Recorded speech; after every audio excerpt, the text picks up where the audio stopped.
The book that I chose for my photo essay was A Farewell to Arms by Ernest Hemingway, and the character that I analyzed was Catherine Barclay.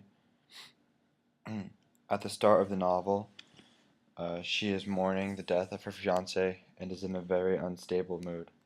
Catherine is serving as a nurse at a nearby British hospital. She has been trapped with many thoughts of misery, as she still is consumed with thoughts about her fiance and has not been able to find any outlet to release her true feelings. Working in a hospital at times seems to be good for her because she is constantly at work and busy. But as expected with any widow, she reveals her dark and bewildered state. Catherine, as Catherine is serving as a nurse, she meets Lieutenant Frederick Henry, who is a young American ambulance driver serving in the Italian army during World War One. When she meets him, her intentions are not directly conveyed at first, but it becomes clear that she might be interested in him. Her feelings are impulsive and forced considering that she is still not ready to move on. Catherine and Henry start to become closer, more than friends, and Henry is unaware of her immediate past. But no sooner does Catherine announce to Henry that she is mourning for her dead fiancé, but then she begins to start a game of seducement with Henry. Her reasons for doing so are clear. She wants to try to break away from all of her pain and loss. She feels as though maybe trying to love another guy, or at least pretending to have love for someone else, could improve her mental condition. As she quotes, "Had always known what I did not know, and what, when I learned it, I was always able to forget.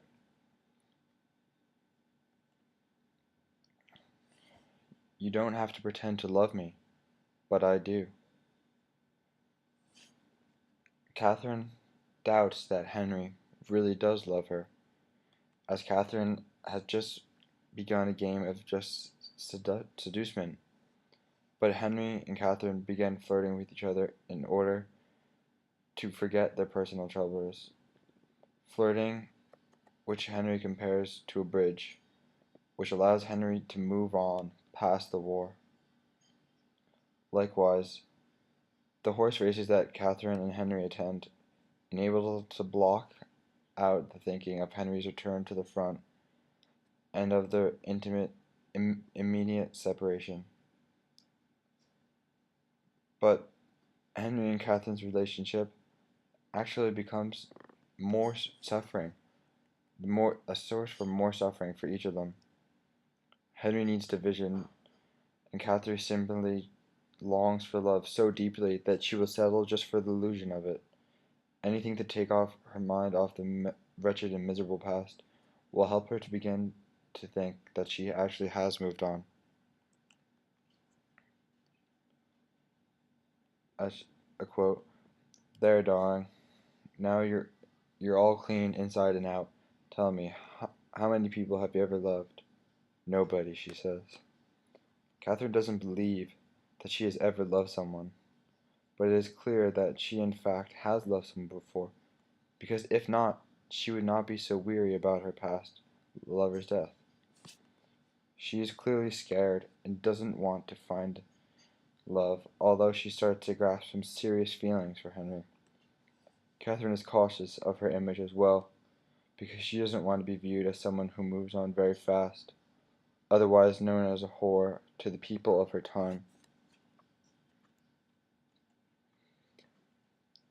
As Henry only has 3 weeks left with Catherine before he has to go back to the front line, Catherine tells him that she is indeed pregnant. Not only did this bring them closer together to realize that they do love each other, but it also showed how it really was there from the start. Catherine was just scared and confused. The pregnancy was the turning point for Catherine in this book, it seemed, because she became a much more open person about her true feelings for Henry. Quote, I only wanted you. There isn't any me in you. Don't make a separate me. While the couple acts in ways that confirm a genuine nature of their passion, they never really escape the temptation of wanting their relationship to be better. There is no boundary between reality and illusion. They, they address themselves as one person, but they question themselves, are they really one person, or are they just in deep love? After Henry goes back to war, Catherine is left alone with the concrete idea that their love is true and they will be together. But Henry is not just going away for a business trip. He's serving in a war, and the certainty that he will come back is not known. Catherine thinks that their future together is simple and clear, but what she doesn't know is if she will have a father for her newborn baby when the war is over. As the couple escapes into Switzerland after Henry returns from war, Catherine is finally content with her life, stable and in love, something that she hasn't been in a very long time. Still pregnant, they move to a different town so they can be closer to the hospital. Catherine suddenly goes into labor and gives birth to a baby boy with Henry at her side. The delivery was very unsmooth and incredibly painful, which were very bad signs at the time. Later that night, Catherine died of a hemorrhage, and Henry didn't even say goodbye. He just left and walked home in the rain. The ending of this book was tragic, but it also came to show how Catherine, once she became happy, finally thought that she was in love. It's just an illusion. Love is just an illusion. It just seems to be there, but before you know it, it's gone. At the beginning of the book, she was mourning the death of someone that she loved.